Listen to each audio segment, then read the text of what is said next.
My name is Daniella McCahey, and I'm an assistant professor of history in the College of Arts and Sciences.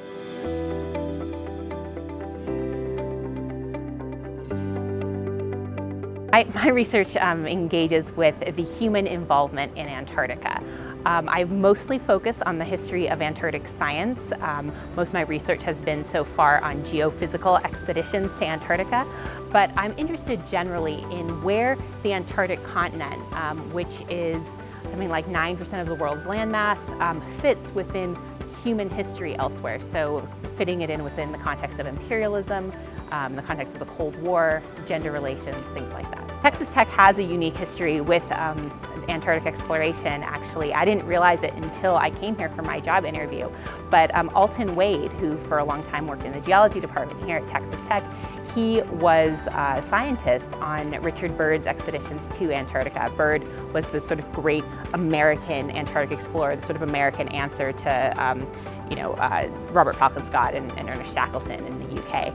And Wade was their scientist on that expedition, and so he, at Tech, established a center for Antarctic research and led multiple expeditions to Antarctica that were with Texas Tech students and Texas Tech faculty. And so the museum at Texas Tech University actually has a really large collection of material, both in terms of like archival material and specimens and artifacts that are associated with Wade and his expeditions to Antarctica in the 1960s.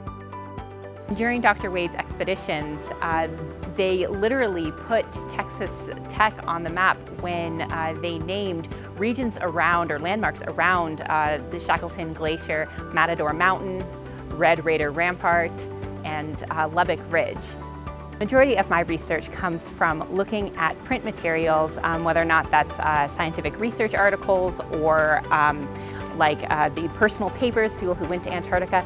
I have found at Tech, I've been really uniquely positioned to be able to do this kind of research for two main reasons. First, Tech, since it historically was the Texas Technological College, really has a large collection just in its general library of scientific research papers from geological textbooks and symposium proceedings and stuff just in the regular library that I can check out. I've found a 1912 translation of an expedition to the Antarctic that was just on the bookshelf that I have in my office. I was able to check it out. And having access to the Texas Tech Museum is also really a huge boon for me because not only do they have in that collection the archival material, the sort of paperwork, the artifacts and the specimens affiliated with these expeditions, it also has Alton Wade's personal library. And Alton Wade's personal library has a lot of the material that I actually regularly use in my research. It has, papers and books related to the latest theories in geology as related to polar regions from the 1950s and 60s, which is exactly the time period that I research.